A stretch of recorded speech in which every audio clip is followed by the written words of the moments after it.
जय श्री कृष्णा। राधे राधे दोस्तों, आप सभी का हमारे YouTube चैनल अर्चिता वॉइस में हार्दिक स्वागत है।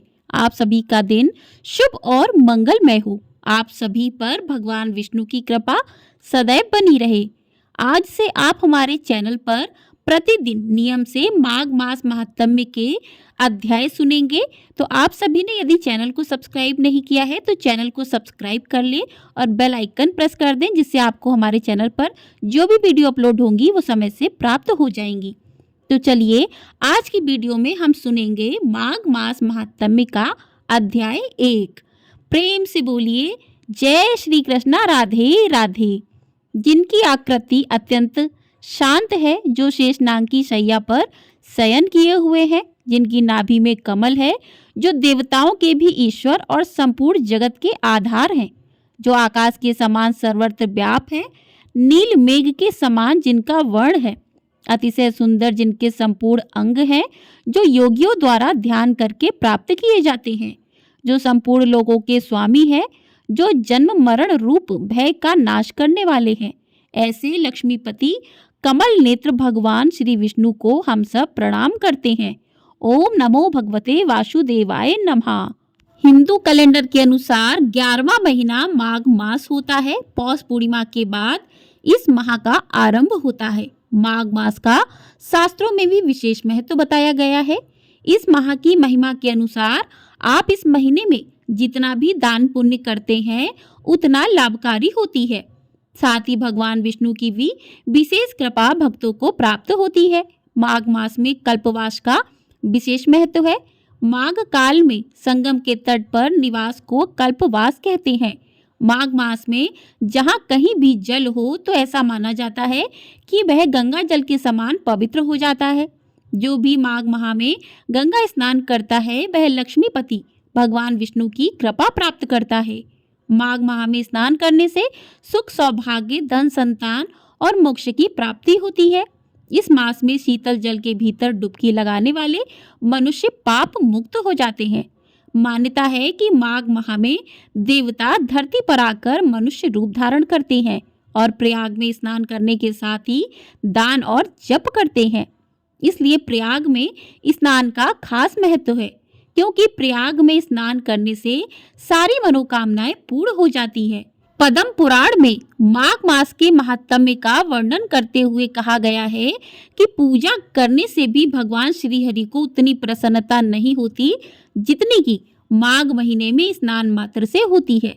इसलिए सभी पापों से मुक्ति और भगवान वासुदेव की कृपा प्राप्त करने के लिए प्रत्येक मनुष्य को माघ स्नान करना चाहिए। वेदों और पुराणों में माघ मास में स्नान दान का विशेष महत्व बताया गया है। साथ ही इस महीने में कुंभ मेले का आयोजन भी किया जाता है। इस महीने में पवित्र नदियों में स्नान और दान का खास महत्व बताया गया है। मान्यता है कि इस महीने में गंगा स्रोत और गंगा स्तुति करने से व्यक्ति को शुभ फलों की प्राप्ति होती है। साथ ही व्यक्ति को भगवान विष्णु की कृपा मिलती है और वह व्यक्ति जीवन मरण के चक्र से मुक्त हो जाता है। आइए भक्तों, अब हम सुनते हैं आज का अध्याय। एक समय की बात है, श्री सूत जी ने अपने गुरु श्री व्यास जी से कहा कि हे गुरुदेव, कृपा करके आप मुझसे माघ मास का महात्म्य कहिए, क्योंकि मैं आपका शिष्य हूँ। तब व्यास जी कहने लगे कि हे सूत जी, जो कथा अब मैं आपको सुनाऊंगा उसे ध्यानपूर्वक सुनो। तब व्यास जी कहते हैं कि रघुवंश के राजा दिलीप एक समय यज्ञ के स्नान के बाद पैरों में जूते, सुंदर वस्त्र पहनकर, शिकार की सामग्री से युक्त कवच और शोभायमान आभूषण पहने हुए, अपने सिपाहियों से घिरे हुए जंगल में शिकार खेलने के लिए अपनी नगरी से बाहर निकले। उनके सिपाही जंगल में शिकार करने के लिए मृग, व्याघ्र, सिंह आदि जंतुओं की तलाश में इधर उधर घूमने लगे। उस वन में वनस्थली अत्यंत शोभा को प्राप्त हो रही थी। उस वन की सुंदरता देखते ही बनती थी। कहीं कहीं हिरणों के झुंड फिरते थे, कहीं गीदड़ अपना भयंकर शब्द कर रहे थे, कहीं जंगली गेंडों का समूह हाथियों के समान फिर रहा था, तो कहीं वृक्ष की कोटर में बैठे हुए उल्लू अपना भयानक शब्द कर रहे थे। कहीं कहीं शेरों के पदचिन्ह के साथ साथ घायल हृदय के रक्त से भूमि लाल हो रही थी। कहीं दूध से भरी हुई थनों वाली सुंदर भैंसें फिर रही थीं।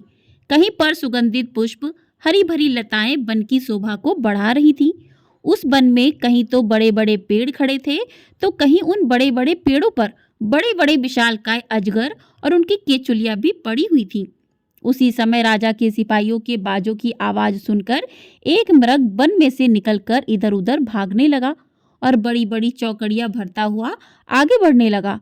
राजा ने उसे मारने के इरादे से उसके पीछे पीछे अपना घोड़ा दौड़ाया, परंतु वह मृग तो पूरी शक्ति से भाग रहा था। मृग कांटेदार वृक्षों के एक जंगल में जा घुसा और राजा ने भी उसका पीछा करते हुए उस वन में प्रवेश कर लिया, परंतु दूर जाकर वह मृग राजा की दृष्टि से ओझल होकर कहीं गायब हो गया।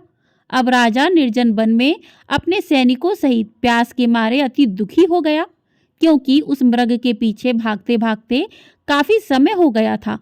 बहुत देर तक दौड़ने और इधर उधर शिकार ढूंढने के कारण राजा के सैनिक भी थक गए थे और घोड़े भी थक गए थे, इसलिए वे वहां पर रुक गए।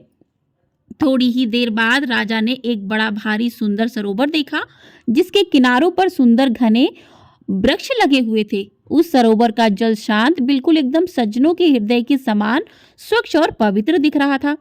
सरोवर का जल लहरों से बड़ा सुंदर लगता था। उस सरोवर के जल में जलीय जीव जंतु बड़ी आजादी से इधर उधर घूम रहे थे। मछलियां भी इधर उधर स्वच्छता से घूम रही थी। दुष्टों के समान निर्दय चित्त वाले मगरमच्छ भी थे। किसी किसी जगह लोभी के समान सीमाल भी पड़ी हुई थी। जैसे मुश्किल में पड़े हुए लोगों के दुख हरने के लिए दानी पुरुषों के समान यह सरोवर अपने जल से सबको सुखी करता था। जैसे मेघ चातक के दुख को हरता है, इस सरोवर को देखकर राजा की थकावट भी दूर हो गई। रात को राजा ने वही सरोवर के निकट ही विश्राम किया और सैनिक पहरा देने लगे और चारों तरफ उस वन में फैल गए। रात के अंतिम समय में शुकर के एक झुंड ने आकर उस सरोवर में पानी पिया और कमल के झुंड के पास आए। तब शिकारियों ने बड़े सावधान होकर उन शुक्रों का आक्रमण कर दिया और उन्हें मारकर धरती पर गिरा दिया। उस समय सब शिकारी कोलाहल करते हुए, यानी कि बहुत शोर करते हुए, बहुत खुशी के साथ राजा के पास गए। तब तक सुबह भी हो चुकी थी। राजा ने यह सब देखा तो बहुत प्रसन्न हुआ, फिर उनके साथ ही अपनी नगरी की तरफ चल पड़ा। जब राजा अपने नगर की ओर जाने लगा, तब रास्ते में उसने एक तपस्वी को देखा। वह तपस्वी ब्राह्मण हारित बैखानस मत थे। उनके हाथों की उंगलियों में शंख और चक्र चिन्ह शोभित थे। कठिन साधना के कारण उनका शरीर दुर्बल हो गया था। केवल उनके शरीर पर अस्थियां ही दिख रही थी। बड़े चतुर और कर्कश शरीर वाले थे वे। हिरण की खाल धारण किए हुए, मृदु वल्कल वस्त्र पहने, नख रोम तथा जटा धारण किए नित्य जप किया करते थे। ऐसे तपस्वी को देखकर राजा ने उन्हें रास्ता दिया और हाथ जोड़कर प्रणाम करके वहीं बैठ गया। तब ब्राह्मण ने राजा के भेष से समझ लिया कि यह जरूर कोई राजा है।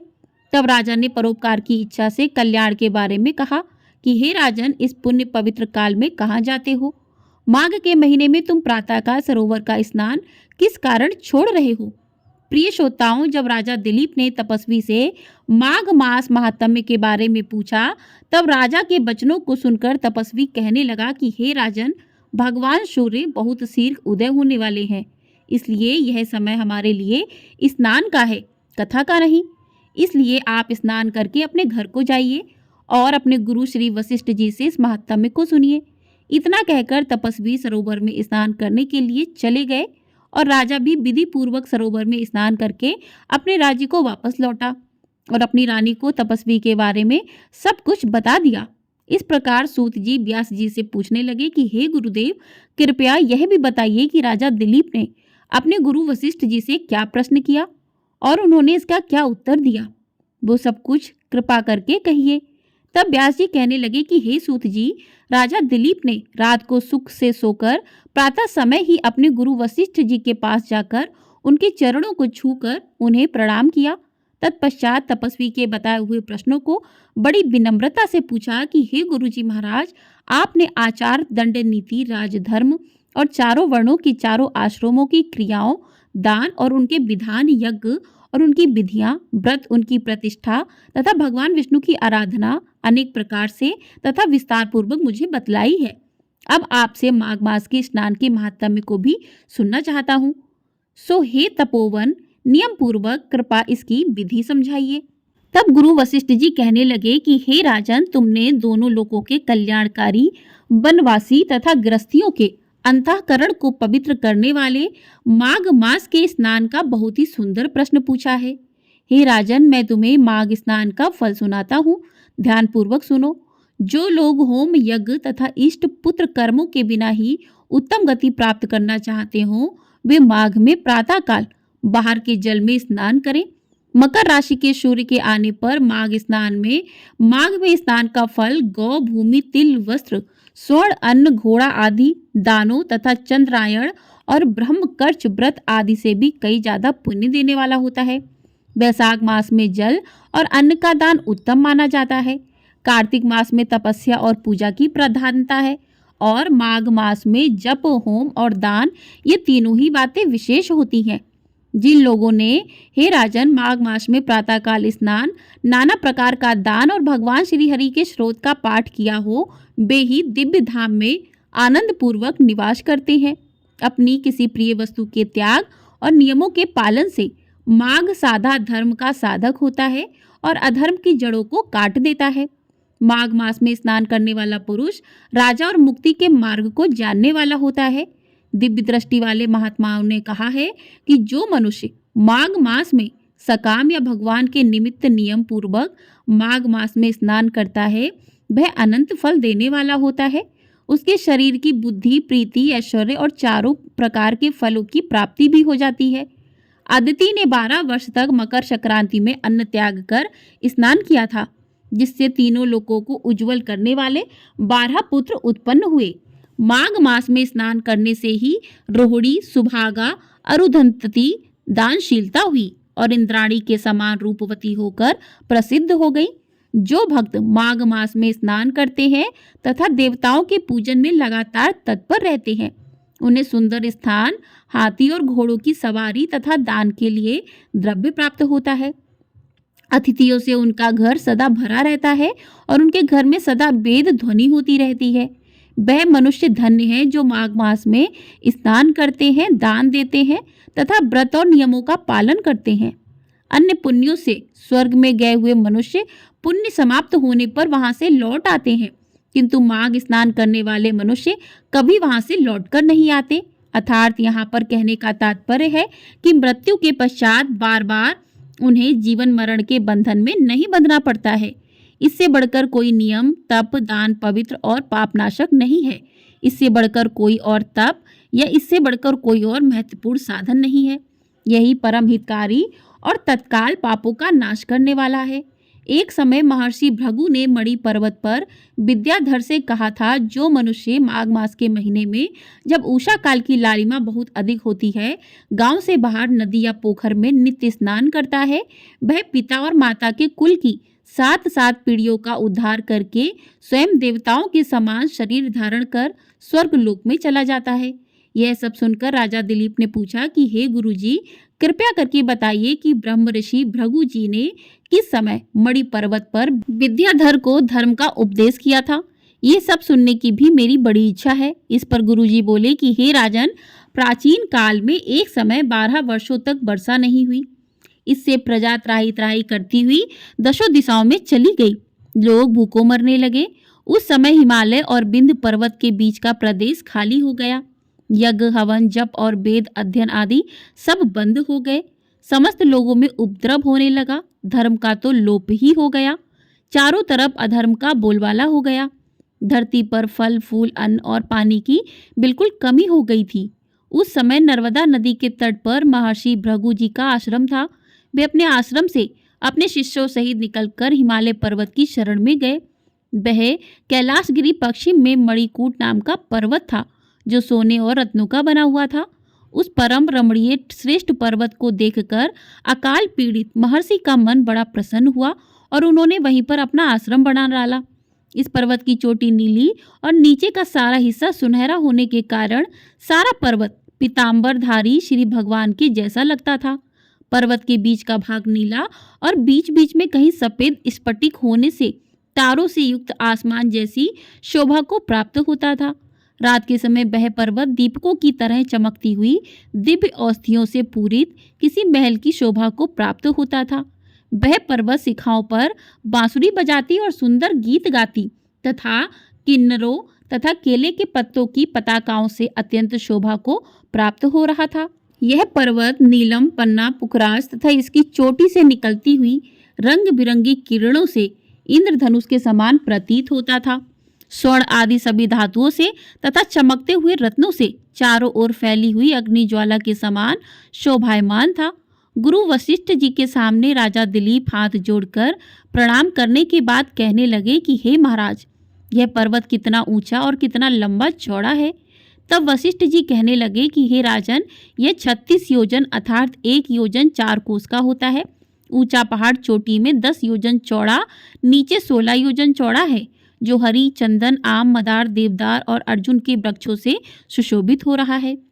जब धरती पर अकाल पड़ा तब अकाल से दुखी होकर इस पर्वत को और फल फूलों से परिपूर्ण देखकर भृगु ऋषि वहीं रहने लगे और यहाँ पर कंदराओं, वनों और उपवन में बहुत दिन तक रहकर तपस्या भी करते रहे। इस प्रकार जब भृगु ऋषि वहां पर अपने आश्रम में रह रहे थे तब एक विद्याधर अपनी पत्नी सहित उतरा। वे अत्यंत दुखी थे। उन्होंने भृगु ऋषि को प्रणाम किया और ऋषि ने बड़े ही मीठे स्वर में उनसे पूछा कि हे विद्याधर, क्या बात है? तुम तो बड़े दुखी दिखाई दे रहे हो, इसका क्या कारण हो सकता है? तब विद्याधर बड़े उदास स्वर में कहने लगे कि हे महाराज, पुण्य के फल को पाकर, स्वर्ग पाकर तथा देवतुल्य शरीर पाकर भी मेरा मुख व्याघ्र जैसा है। महाराज, मेरे दुख और अशांति का केवल एकमात्र यही कारण है। ना जाने मेरे किस पाप का फल मिला है। मेरे मन की व्याकुलता का अब दूसरा कारण भी जान लीजिए। गुरुवर, मेरी पत्नी अति रूपवती, मीठा बोलने वाली, नाचने और गाने की कला में अति निपुण, शुद्ध मन वाली, सातों सुरों वाली, बीड़ा बजाने वाली, जिसने अपने कंठ से गाकर देवर्षि नारद को भी प्रसन्न किया, नाना स्वरों के नाद से बीड़ा बजाकर कुबेर जी को प्रसन्न किया, अनेक प्रकार के नाच और ताल से भगवान शिव भी अति प्रसन्न होकर रोमांचित हुए थे। शील, उदारता, रूप तथा यवन में स्वर्ग की कोई भी अप्सरा उस जैसी नहीं थी। हे ऋषि पर, कहाँ इतनी चंद्रमुखी स्त्री और कहाँ मैं व्याघ्रमुख वाला? यही चिंता सदा मेरे हृदय को परेशान करती है। इसी कारण मैं बहुत दुखी हूँ। विद्याधर के ऐसे वचन सुनकर तीनों लोकों की, भूत, भविष्य और वर्तमान की बात जानने वाले तथा दिव्य दृष्टि वाले ऋषि कहने लगे कि हे विद्याधर, कर्म करने के विचित्र फलों को प्राप्त होकर ज्ञानी पुरुष भी मोह को प्राप्त हो जाते हैं। हे पुत्र, तुमने मक्खी को देखा है? मक्खी के पैर कितने छोटे छोटे होते हैं, लेकिन मक्खी के पैर जितना विष भी प्राण लेने वाला हो जाता है। छोटे छोटे पापों का फल भी अत्यंत दुख देने वाला होता है। तुमने माघ मास की एकादशी का व्रत करके द्वादशी न आने तक शरीर में तेल लगाया, इसी पाप कर्म से तुम व्याघ्र हो गए। एकादशी के दिन उपवास करके द्वादशी तिथि को तेल लगाने से राजा पुरुरवा ने भी कुरूप शरीर पाया था। तब वह अपने कुरूप शरीर को देखकर दुखी होकर हिमालय पर्वत पर देव सरोवर के किनारे गया। बड़े प्रसन्न मन से शुद्ध स्नान कर कुशा के आसन पर बैठकर भगवान कमल नेत्र, शंख चक्र, गदा, पद्म को धारण करने वाले, पीतांबर पहने, बनमाला धारण किए हुए श्री हरि का चिंतन करते हुए राजा पुरुरवा ने 3 मास तक निराहार और निर्जल रहकर भगवान का चिंतन और भजन किया। इस प्रकार 7 जन्मों में प्रसन्न होने वाले भगवान राजा के 3 महीने की तपस्या से ही अति प्रसन्न हो गए और माघ मास के शुक्ल पक्ष की एकादशी को प्रसन्न होकर भगवान ने अपने शंख के जल से राजा को पवित्र कर दिया। भगवान ने उसके तेल लगाने की बात याद दिलाकर सुंदर देवताओं का स्वरूप उसे दे दिया, जिसे देखकर उर्वशी भी उसको चाहने लगी और राजा कृत्य होकर अर्थात धन्य होकर अपनी नगरी पुरी को चला गया। भृगु ऋषि इस प्रकार कहने लगे कि हे विद्याधर, इसलिए तुम क्यों दुखी होते हो? यदि अपना यह राक्षसी रूप छोड़ना ही चाहते हो तो फिर मेरा कहना मानकर जल्दी ही पापों को नष्ट करने वाली हेमकूट नदी में माघ स्नान करो, जहाँ पर ऋषि सिद्ध देवता निवास करते हैं। अब मैं इसकी विधि बतलाता हूँ, ध्यानपूर्वक सुनो। तुम्हारे भाग्य से माघ मास आज से ठीक 5वें दिन ही प्रारंभ होने वाला है। पौष मास के शुक्ल पक्ष की एकादशी से इस व्रत को प्रारंभ करो। धरती पर सोना, जितेंद्रिय रहकर दिन में 3 समय स्नान करके महीने भर निराहार रहो। सभी भोगों का त्याग कर तीनों समय भगवान श्री हरि का पूजन भजन करो। जब तुम द्वादशी तिथि को शिव जी श्रोत और मंत्रों से पूजन करोगे और श्री हरि का चालीसा का पाठ करोगे, तब तुम्हारा मुंह देखकर सभी आश्चर्यचकित हो जाएंगे और तुम फिर अपनी पत्नी के साथ सुखपूर्वक रह पाओगे। माघ मास के प्रभाव को जानकर सदा माघ में स्नान करो। पाप दरिद्रता से बचने के लिए मनुष्य को सदा यत्न पूर्वक माघ मास का स्नान करना चाहिए। स्नान करने वाला इस लोक तथा परलोक में सदा सुख पाता है। गुरु वशिष्ठ जी कहते हैं कि हे राजा दिलीप, भृगु के ये वचन सुनकर वह विद्याधर अपनी पत्नी सहित उसी स्थान पर पर्वत के झरने में माघ का स्नान करता रहा और उसके प्रभाव से उसका मुख देव सदृश हो गया और वह फिर मणिग्रीव पर्वत पर ही आनंद से रहने लगा। भृगु जी भी नियम की समाप्ति पर अपने शिष्यों सहित ईवा नदी के तट पर आ गए और वहीं पर उन्होंने माघ मास का स्नान किया। आज का अध्याय यहीं पर समाप्त हुआ। मिलते हैं अगले अध्याय में। आपको ये वीडियो पसंद आई है तो वीडियो को लाइक, शेयर, चैनल को सब्सक्राइब जरूर कर लीजिएगा और वीडियो आपको पसंद आई है तो लाइक तो जरूर कर दिया कीजिएगा। आप लोगों के लाइक से हमें बहुत प्रोत्साहन मिलता है, तो वीडियो को लाइक अवश्य कर दिया कीजिए और कमेंट बॉक्स में जय श्री कृष्णा राधे राधे अवश्य लिखिएगा। जय श्री कृष्णा राधे राधे।